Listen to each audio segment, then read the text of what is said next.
Giriraj smart class में आपका स्वागत है। आज हम बुक कीपिंग एंड अकाउंटेंसी का लेसन नंबर 2 यानी non profit concern it call NPO के बारे में बताएंगे। तो जनरली नॉन प्रॉफिट ऑर्गेनाइजेशंस कौन से होती हैं, तो हमें मालूम है जो गुड्स का डीलिंग नहीं करती, only providing the service to the societies, और उसके बदले में उनको सब्सक्रिप्शन मिलता है, like school, colleges, hospitals, gym, ये सब नॉन प्रॉफिट कंसर्न में आती है।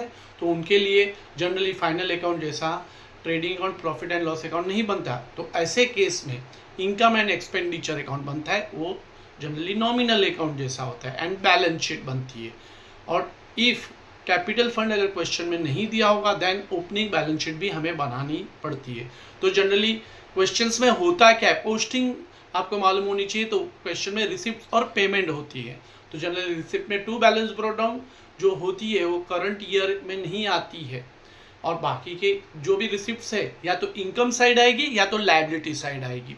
तो लायबिलिटी साइड कौन सी आएगी, तो लाइफ मेंबरशिप फीस, या तो subscription received in advance next year का भी अभी मिल चुका है, या तो डोनेशन, या तो ब्रैकेट में जहाँ पे फंड या तो कैपिटलाइज वर्ड दिया रहेगा then should be transfer to liability side. Otherwise all receipts are transferred to the income side or credit side of income and expenditure account. Second, payment side में तो नाम ही पेमेंट है, तो it should be transfer to expenditure account और balance sheet asset side.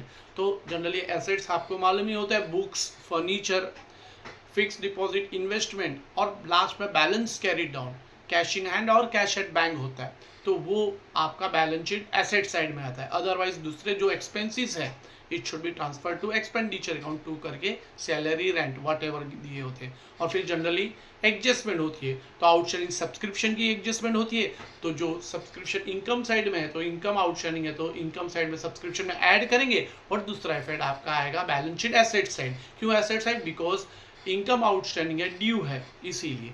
और if subscription received in advance की adjustment होगी तो सब्सक्रिप्शन से उल्टा हो जाएगा, इनकम में से सब्सक्रिप्शन से माइनस करेंगे बिकॉज इस साल की ये इनकम नहीं है, नेक्स्ट ईयर की इनकम है।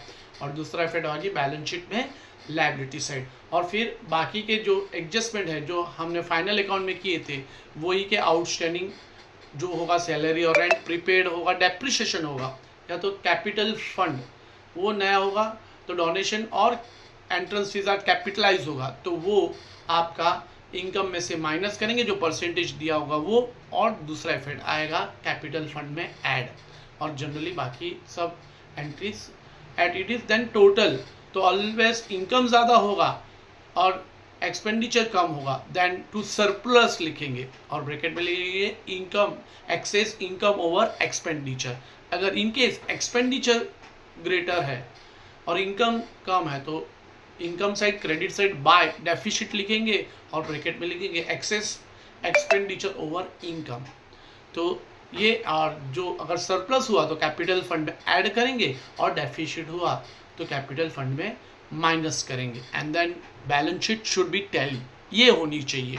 तो जनरली इन ब्रीफ हमने नॉन प्रॉफिट कंसर्न कैसे करते हैं, पोस्टिंग, और पोस्टिंग होने के बाद एडजस्टमेंट के दो इफेक्ट, पोस्टिंग आ गई तो you completed your 50% sums. Then most likely कौन से क्वेश्चंस इनकमिंग बोर्ड एग्जाम में एनपीओ के आ सकते हैं, तो एनपीओ क्वेश्चन नंबर 6 में 12 मार्क्स के लिए आएगा जो आपकी स्क्रीन पे है। ये मोस्ट लाइकली 7 to 8 क्वेश्चंस आप करके जाते हैं तो आपको एनपीओ करने में ज़्यादा प्रॉब्लम्स नहीं आएगी। और एजुकेशनल वीडियोस के लिए हमारा चैनल शेयर, लाइक और सब्सक्राइब और कमेंट कीजिए।